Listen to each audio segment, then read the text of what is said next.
Hi guys, welcome. Let me start by introducing myself. I'm Siva, and these videos are going to be about mathematics in the 12th and 11th class level, and for competitive exams like MCET and JEE. So, what I've planned the structure of the video to be, I'll take some theory part, and I'll solve some questions regarding the theory part.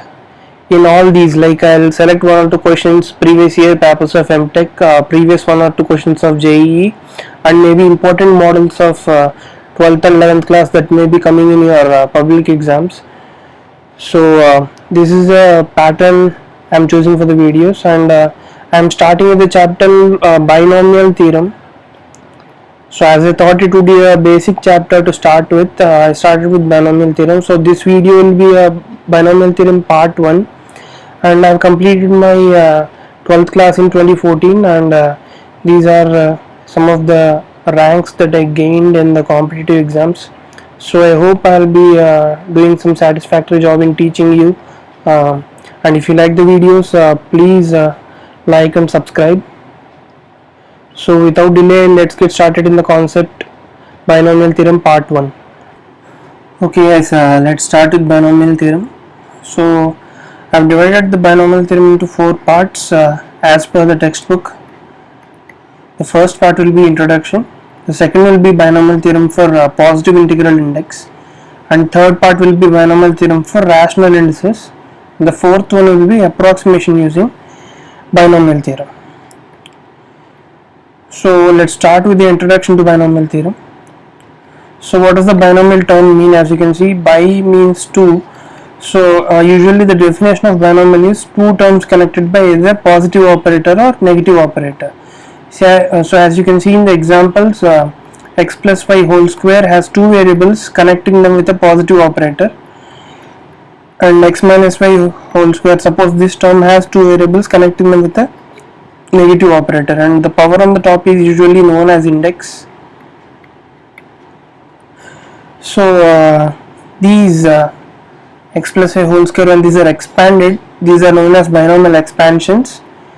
For example, if you expand x plus y whole square, it's going to be x square plus 2xy plus y square. So here the coefficient of x square is 1, the coefficient of xy is 2, the coefficient of y square is 1. So all these are 1, 2, 1, these are called as binomial coefficients. So if you see the table below, if you observe the table below, the left side column is given as index and the right one is known as coefficient. So if you see for the index 0, the coefficient is given 1, because if there are two variables and you power them with 1, so anything powers 0 will be 1. So the coefficient is 1. So suppose if you take x plus y whole power 1, it will be x plus y. So both the coefficients will be 1 and 1. Suppose if you take x plus y whole square as given here, the coefficients will be 1, 2, 1. 1, 2, 1.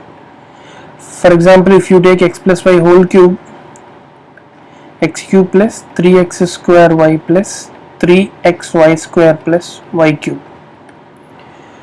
So the coefficients will be 1, 3, 3, 1. So what is the importance of Pascal triangle, or the significance of the Pascal triangle is that if you see the indices and the coefficients, the coefficients are the coefficient of next index is somehow dependent on its previous index. So when you see this 1 and 1 added gives this 2, this 1 and 2 added gives this 3, this 2 and 1 added gives this 3. Same here, 1 and 3 added gives this 4, 3 and 3 added gives this 6, 3 and 1 added gives this 4. So this continues as long as you increase the index and as long as you write the coefficients. This will be the significance of Pascal triangle, is that we'll know that for the 2 variable function or 3 variable function, or how many variables there may be, when you write the index on the top, the coefficients of the variables that we obtain are related to its previous index coefficients. So that's what the significance of Pascal triangle is. So this is called Pascal triangle obviously because the mathematician Pascal first introduced it, but as it was discovered after that it was introduced by a mathematician known as Pingala, or a scientist known as Pingala of India in 200 BC. It was named as Nehru Prasthana and it was written in a book called Chandasastra. So this is what Pascal triangle is and its significance. So as you observe, as the index keeps on increasing, the number of terms keeps on increasing. Suppose if you want to find x plus y x plus y whole power 20, it's very difficult for us to multiply x plus y 20 times.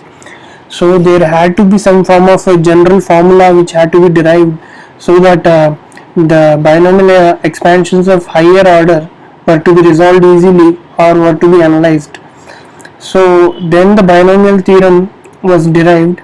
How the binomial theorem was derived is not in the scope of 12th class students, so it's a bit complex. So what they have given as a proof in 12th textbook is that they have given the proof of mathematical induction showing that the given formula is valid. We don't know how the formula was derived, but we know that the given formula is valid. So next we will discuss the binomial theorem for positive integer values.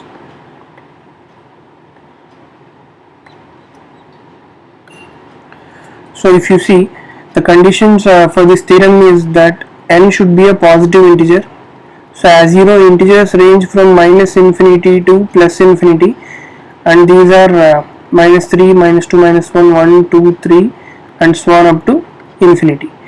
So our values of interest are positive integers, that is starting from 0, that is non-negative integers. We will take all these values as values of n, and x comma a should be real numbers, they should not be imaginary numbers.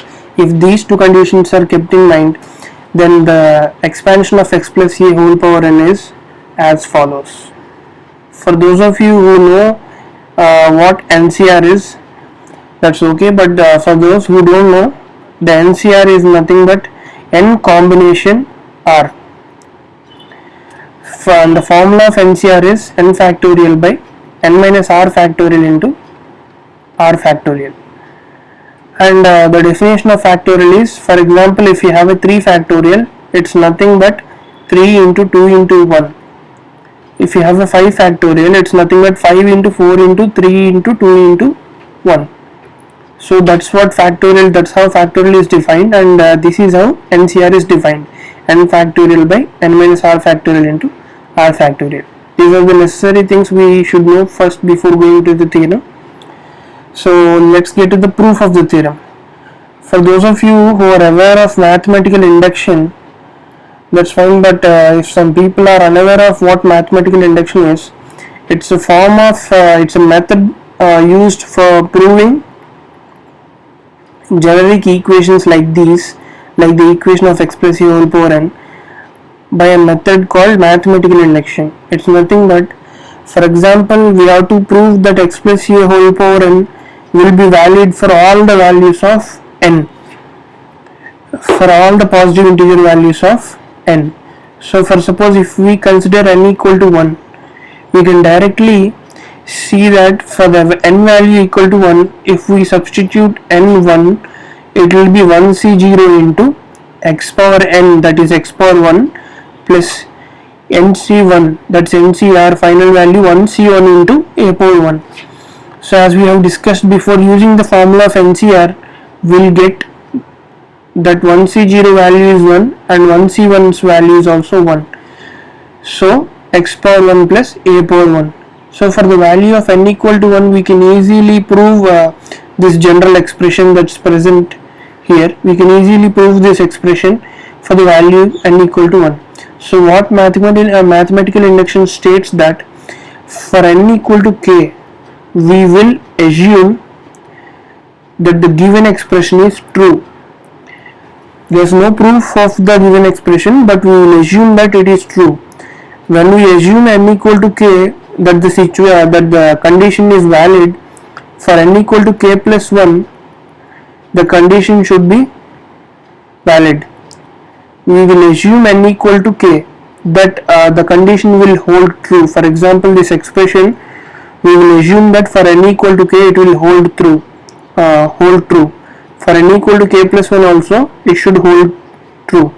So when these three conditions happen, by the principle of mathematical induction we can state that this x plus a whole power n expression is valid for all the values of n in our given range. So for already n equal to 1 we have proved. So for n equal to k, when we substitute k in the expression, we can see that the whole equation becomes like this: x plus a whole power k equal to kc0 into x power k plus kc1 into x power k minus 1 into a, and so on until kck into a power k. So we have assumed this to be true. Now for n equal to k plus 1, we need to prove that this expression will hold. So for n equal to k plus 1, x plus a whole power k plus 1 can be written as x plus a whole power k into x plus a. So first we will take x and multiply it to x plus a whole power k. So you can see the expression x plus a whole power k here. So if you multiply x with each and every term of x plus a whole power k, this x power k will become x power k plus 1. This x power k minus 1 will become x power k, and so on. And the last term doesn't even have a value of x, that is a variable of x, but when we multiply it, x will come along with a power k. So we will close the bracket for the first term. So second, a will be multiplied with all the terms of x plus a whole power k. So when a is multiplied, you can see that here in the first term there is no a, but when it's multiplied, a will come. In the second term there is a power 1, so here a square will come, and so on. In the last term already a power k is present, so a power k plus 1 will come. So if you see here, kc0 value is nothing but k plus 1 c0. Both values are equal to 1. So I can replace kc0 with k plus 1 c0. And here if you see the two brackets, you can find out some common terms in between them. Suppose if you see x power k into a, here also x power k into a, there is a common term. So if you take x power k into a as a common, you can see that kc1 plus kc0 will be remaining. Similarly, if we take all the common terms in both the brackets, we will end up with something like this: x power k minus 1 into a square can be taken common from these two terms. So kc2 plus kc1 can be added. So if we take all these common terms like this, this is how the resulting equation will look. So in this step, if you see the bracket, it's kc1 plus kc0. We know another properties of combination is that NCR plus 1 equal to n plus 1 CR plus 1. So we'll be using this property here. If we compare this to this property, here n value will be k and r value will be 0. So the resulting should be n plus 1 c r plus 1, which is k plus 1 c 1. So this bracket will be equal to k plus 1 c1. This bracket will be equal to k plus 1 c2 by using this property. So if you keep on doing this for all the terms, if you see the final term, kck will also be equal to k plus 1 ck plus 1, because both their values is equal to 1. So in the place of kck we will be replacing k plus 1 c k plus 1. So finally, when you look at the equation that we arrive, it will look exactly the same as the equation we took in the statement, the expansion of x plus a whole power n. So what we did was, we considered for the value of k, the equation will hold true, and the exact same equation we have used here for deriving our x plus c whole power k plus 1th result. So this also came out to be true. So by the method of mathematical induction we can prove that the given theorem is true. So until now we have studied about what is the binomial coefficients, what are binomial expansions, and we have come across a general formula for binomial theorem for positive integer values. So let's move further.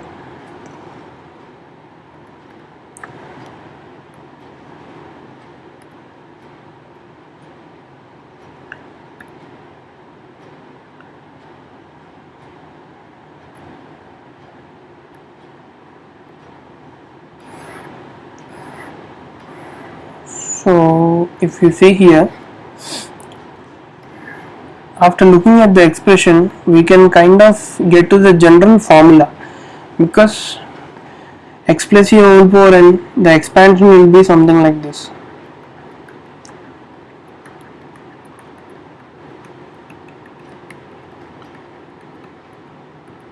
So if we want this to write in terms of summation, we can write it like this.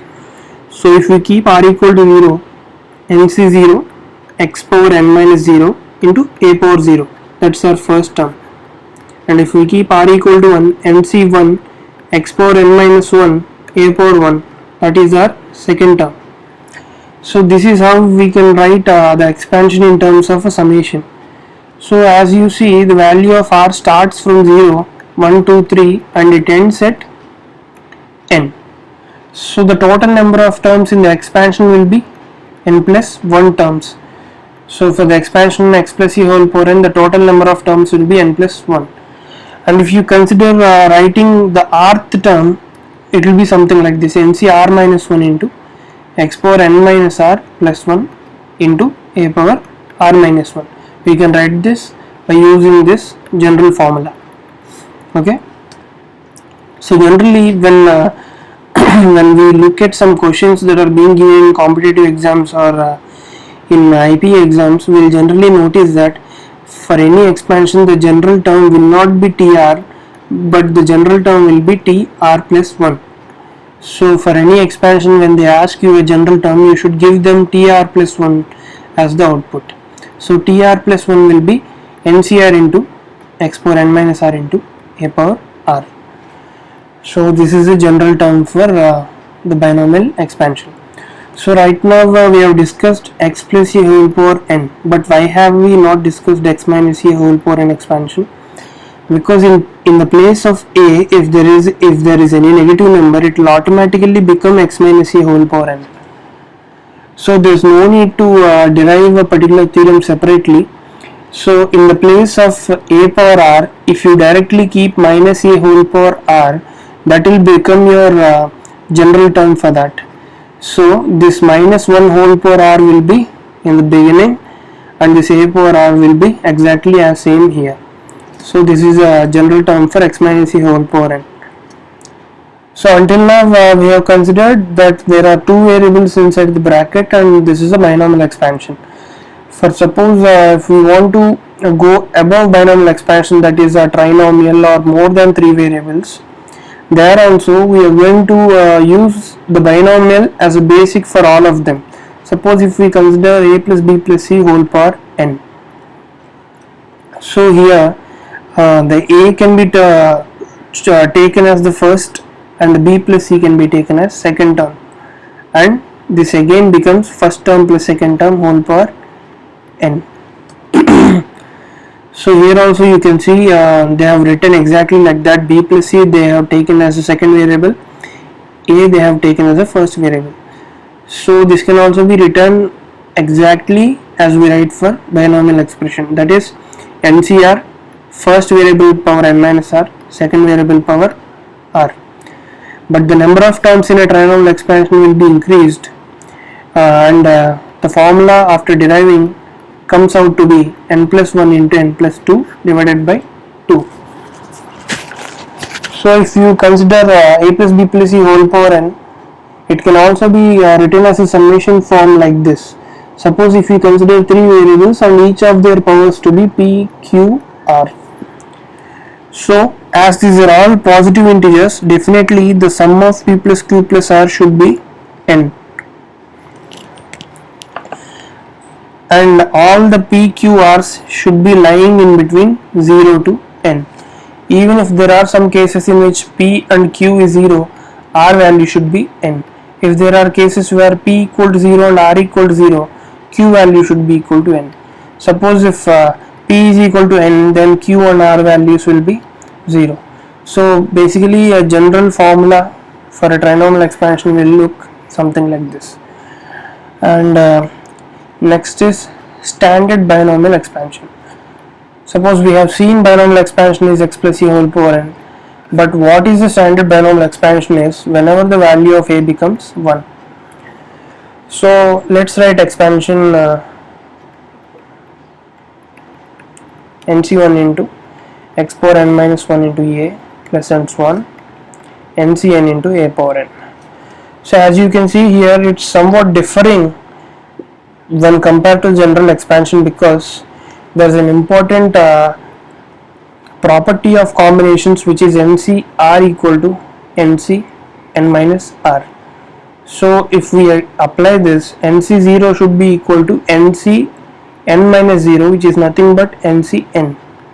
So the value of nc0 and ncn will be equal, and the value of nc1 and ncn minus 1, which will be present somewhere here, is equal, and the value of nc2 and ncn minus 2, which is present somewhere here, is also equal. So here in terms of nc0, if you keep ncn, and in terms of nc1 if you keep ncn minus 1, and then so on, in terms of ncn if you keep nc0, that's what the expansion is looking like here. Nothing but a value is 1, so it will be accompanied by 1 power n, which will neglect, and there will be only nc0. So these both are the same thing. We have just manipulated with the combinations to make it look somewhat different and easy to identify. That's it. So this is standard binomial expansion. So the next topic, until now we have covered until standard binomial expansion. Suppose if you consider a binomial expansion, what is the middle term of it? So if the index turns out to be an even number, then the total number of terms will be odd number. Suppose if you consider 1, 2, 3, 4, 5, there are 5 terms. So here you can easily identify the middle term, because 2 will be on the left, 2 will be on the right, this will be the middle term, which would be 5 by 2 plus 1, that is 3. So whenever n is even number, the total number of terms will be odd, and the middle term will be n by 2 plus 1th term. And using the general formula, they have written that one, t n plus n by 2 plus 1 equal to nc n by 2 x power n by 2 a power n by 2. Suppose it's an odd number, the value of index is odd, then the total number of terms will be even. Suppose if you consider even terms like this, so here the middle terms will be both the middle terms. You cannot pick out a single term in these two, because it's not possible when there are even terms. So both of these will be considered as middle terms. So 4 plus, so the second term and the third term both are middle. So 3 plus 1 by 2, which is equal to 2, and 3 plus 3 by 2, which is equal to 3. Both of these are middle terms. So n plus 1 by second term and n plus 3 by 2 term, these are both middle terms for n equal to odd case, and their general formulas are written accordingly, as you know, both of these. And if you consider numerically greatest term, how can you consider numerically greatest term? So if you consider TR as a numerically greatest term, for example, if there is an expansion x plus a whole power n, it will be something like this, nc0 x power n plus nc1 into x power n minus 1 into a plus and so on until the last term. So depending on the value of x and a, all these terms will have different values. So without knowing the values of x and a, you cannot determine which term is the greatest term of all. So here they have given in the form of a definition. Suppose if you consider TR to be the greatest term among all the terms, so there are n plus 1 terms in the expansion, right? So if you consider TR to be the greatest of all, what is the condition that needs to satisfy is that the TK modulus is less than TR modulus, which is nothing but you take each and every term starting from the first term to n plus 1th term. You will take each and every term and you will compare it with TR. Suppose modulously, that means ignoring the sign of the TK, if the values are less than or equal to TR, that means that TR will be the numerically greatest term among all. Suppose, let me give you an example, minus 49, minus 48, 1, 2, 3, 47.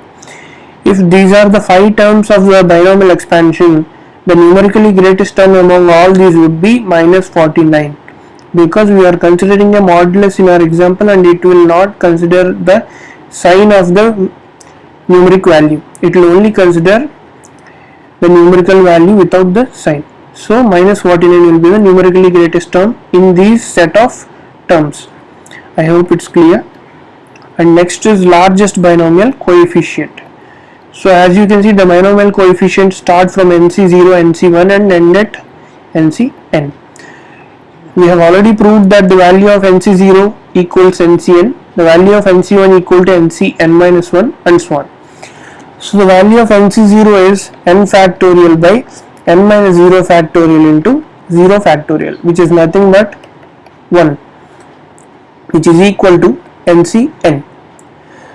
So as you go from left to right, the value of these coefficients increases, and as you come from here right to left, the value of coefficient also increases. The value of NC1 will be n, the value of NCn minus 1 will also be n. So the largest binomial coefficient should be the middle coefficient.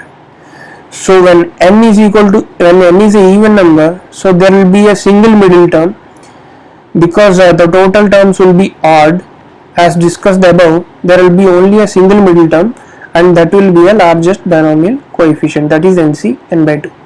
Suppose when n is odd, the total number of terms will be even and there will be 2 middle terms. So both the middle terms can be given when there is the largest binomial coefficient is asked for the given expansion. So next, let's move to the next slide.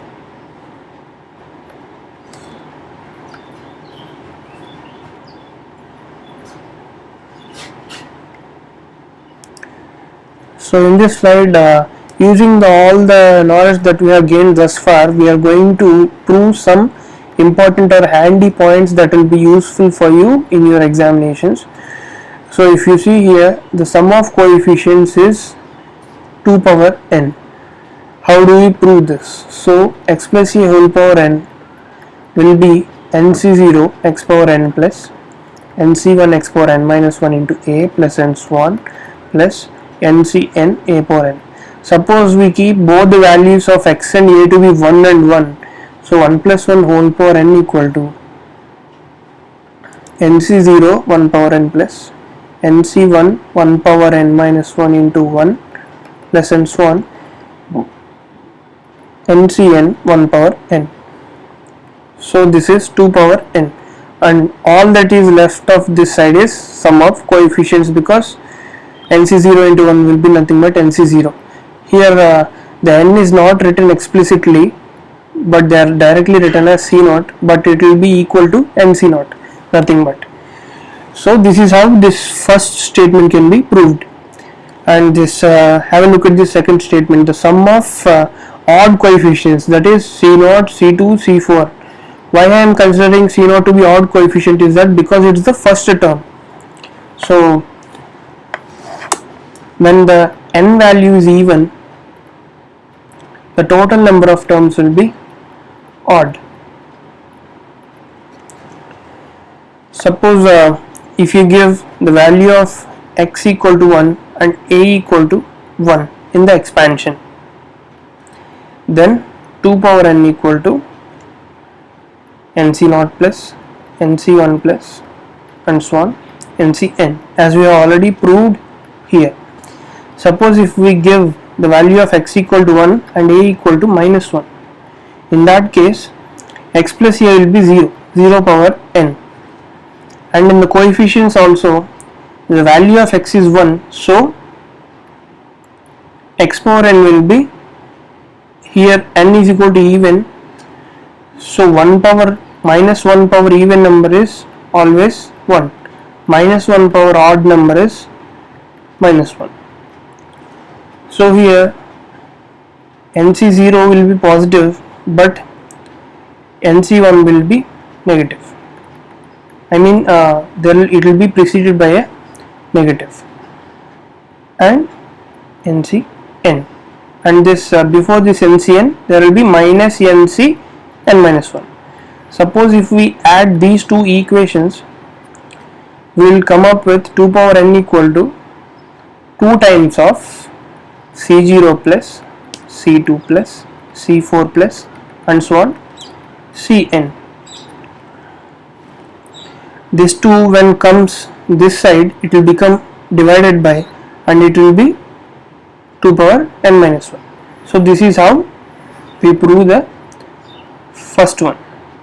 Suppose just in the place of x equal to 1 and a equal to minus 1, if we give x equal to minus 1 and a equal to 1, we can prove the second statement also. Okay, you can do the proof by yourself as you have understood, and the same goes for n equal to odd condition. The only thing that differs here is that in the n equal to odd condition, the cn minus 1 will come in the even case, and cn will come when the coefficients are 1, 3, 5. So that's the only thing. But here also we will keep x equal to 1, a equal to minus 1 in one case, and x equal to minus 1 and a equal to 1 in another case, and when we solve them just similar to this, we will get these results. Okay, these are some handy results which you may remember or you may derive on the spot, but these are useful. So consider this example. So here a c0 plus a plus d into c1 plus a plus 2d into c2 plus and so on a plus nd into cn. It looks like a arithmetic progression, correct? So we'll write this exactly, and if we just use the formula ncr equal to nc n minus r, what we can directly write is the left hand side will be acn plus a plus d into cn minus 1 plus a plus 2d into cn minus 2 plus and so on a plus nd into c0 equal to 2 plus ad. Okay, we don't know this value, so we will consider it to be x. So originally the question also exactly will copy it, a plus d into c1 plus a plus 2d into c2 plus and so on a plus nd into cn. We will consider its value to be x. Suppose if you add these two equations, consider them as 1 and 2, and if we add them, you can see that c0 c0, if we take it as a common, 2a plus nd into c0. Okay, and here c1, here before this there will be one c1, so again 2a plus nd into c1, and here cn a plus nd, so plus and so on 2a plus nd into cn. it will be equal to 2x. Okay, so if you take 2a plus nd common from all the terms, what will remain is sum of coefficients only. Suppose if you take 2a plus nd common from all the terms, the only thing that will remain is sum of coefficients in the bracket. So what will remain in the bracket is c0 plus c1 plus c2 plus and so on cn. As we know, we already proved this value to be 2 power n. So in place of sum of coefficients, we can replace it with 2 power n.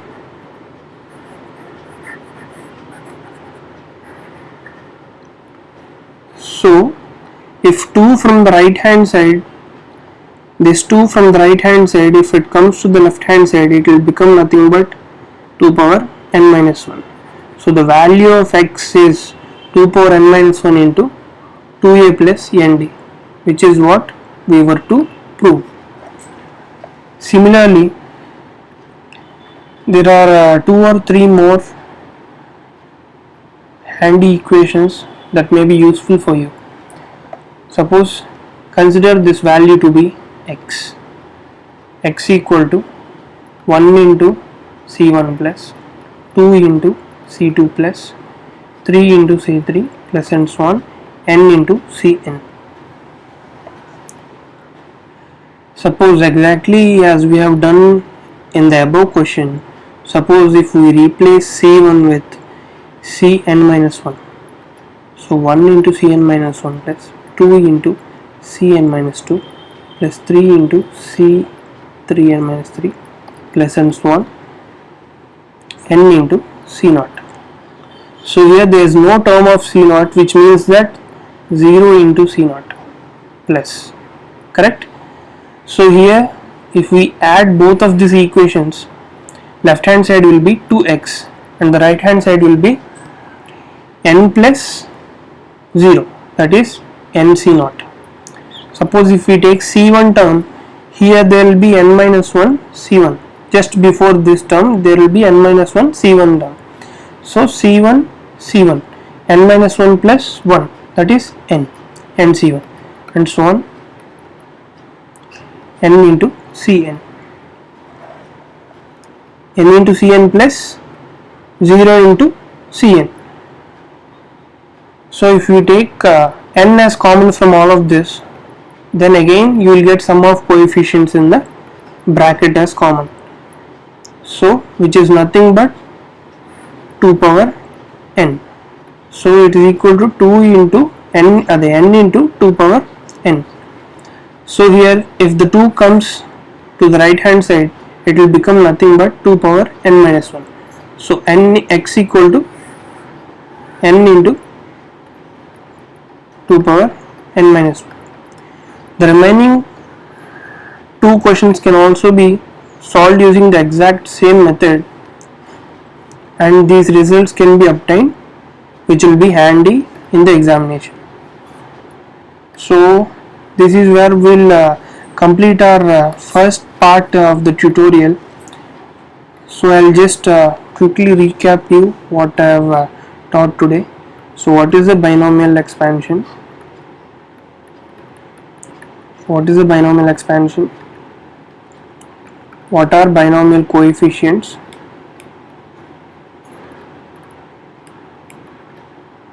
What is a binomial theorem? General terms of binomial expansion, and I have given you largest binomial coefficient and largest numerical term of the binomial expansion. So these are some of the brief topics that we have covered, and we have covered some important or handy derivations that I have explained last. So the second part, we'll try to solve some questions regarding all these topics. in the 12th class public exam level, that is IPE, and in the MCET level and JEE level. So I'll be maybe solving one or two questions in each level, so that will be the next video. Thank you.